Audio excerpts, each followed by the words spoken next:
નમસ્કાર.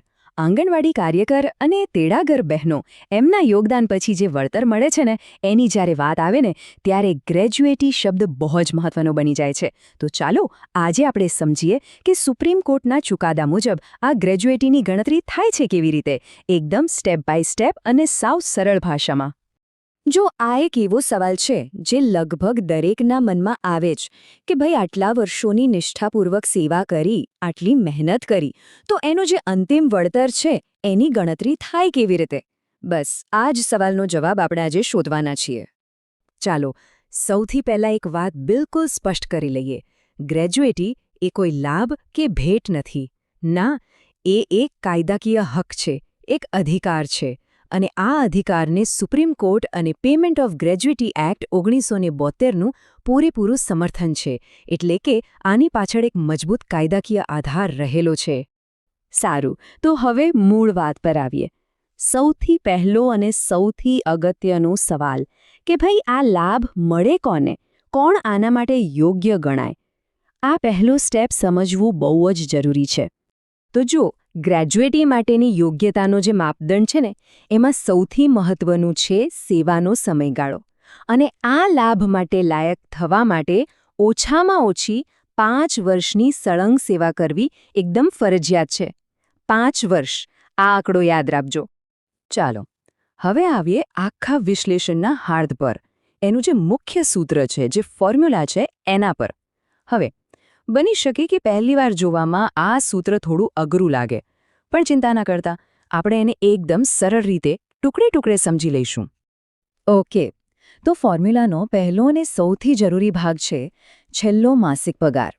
આનો સીધો સાધો મતલબ એ છે કે જ્યારે કોઈ નિવૃત્ત થાય કે નોકરી છોડે ત્યારે એમનો જે છેલ્લો પગાર હતો ને એને ધ્યાનમાં લેવાનો. બસ આ જ ગણતરીનો સ્ટાર્ટિંગ પોઈન્ટ છે. હવે બીજો ભાગ, નોકરીના કુલ વર્ષ, એટલે કે ટોટલ કેટલા વર્ષ સળંગ નોકરી કરી છે એ સંખ્યા. અને હા, એક મિનિટ, આ વર્ષો ગણવા માટે પણ એક ખાસ નિયમ છે જેની વાત આપણે થોડી વાર પછી કરવાના છીએ. એ બહુ રસપ્રદ છે. હવે ફોર્મ્યુલાનો સૌથી રસપ્રદ ભાગ. કદાચ એવો વિચાર આવે કે આ 15/26 ક્યાંથી આવ્યો?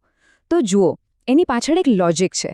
કાયદો એમ માને છે કે મહિનામાં રવિવાર કાઢી નાખીએ તો 26 કામકાજના દિવસો હોય, બરાબર? તો આ 26 દિવસોમાંથી દરેક વર્ષની નોકરી માટે 15 દિવસનો પગાર ગ્રેટ્યુઇટી તરીકે ગણવામાં આવે છે. સિમ્પલ. તો આપણે જે બધા અલગ અલગ ટુકડા સમજ્યા, ચાલો એને હવે જોડી દઈએ. તો આખું સૂત્ર શું બન્યું? ગ્રેચ્યુઇટી બરાબર છેલ્લો પગાર ગુણ્યા 15 ગુણ્યા નોકરીના વર્ષ અને આખાનો ભાગાકાર 26 સાથે. બસ આ જે ફોર્મ્યુલા છે જેના પરથી અંતિમ રકમ નક્કી થશે. ઠીક છે, ફોર્મ્યુલા તો આપણે જોઈ લીધો, પણ ખાલી થિયરીથી શું થાય? ચાલો હવે એને પ્રેક્ટિકલમાં જોઈએ. એકદમ સાચું ઉદાહરણ લઈને સમજીએ કે આ સૂત્ર ખરેખર કામ કેવી રીતે કરે છે. અહીં જુઓ, આપણી પાસે 2 ઉદાહરણ છે, એક આંગણવાડી કાર્યકરનું અને બીજું તેડાગરનું. હવે બંને કેસમાં નોકરીના વર્ષ તો સરખા છે, 20 વર્ષ, પણ ફેર ક્યાં પડે છે? એમના છેલ્લા માસિક પગારમાં. કાર્યકરનો પગાર છે 10,000 રૂપિયા અને તેડાગરનો છે 5,500. તો હવે જ્યારે આપણે ફોર્મ્યુલા લગાવીએ તો તમે જુઓ પરિણામમાં કેટલો મોટો તફાવત આવે છે. કાર્યકરની ગ્રેચ્યુઇટી બને છે લગભગ 1,15,000 રૂપિયા, જ્યારે તેડાગરની બને છે લગભગ 63,000 રૂપિયા. આના પરથી એ સાબિત થાય છે કે છેલ્લો પગાર કેટલો મહત્વનો ભાગ ભજવે છે. ઓકે, આપણે લગભગ બધું સમજી લીધું છે, પણ હવે કેટલીક એવી ખાસ વાતો છે જે બિલકુલ ભૂલવાની નથી. આ નિયમો તમારી ગણતરીને એકદમ પરફેક્ટ બનાવશે.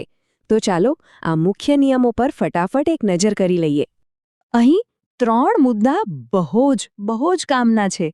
પહેલું, વર્ષોની ગણતરી. માની લો કે કોઈએ 10 વર્ષ અને 7 મહિના કામ કર્યું છે, તો એને 10 વર્ષ નહીં પણ પૂરા 11 વર્ષ ગણવામાં આવશે. નિયમ એવો છે કે 6 મહિનાથી વધુની સેવા હોય તો એને આખું વર્ષ ગણી લેવાનું. બીજું, યાદ રાખજો કે ગણતરી હંમેશા છેલ્લા પગાર પર જ થશે, પહેલાના પગાર પર નહીં.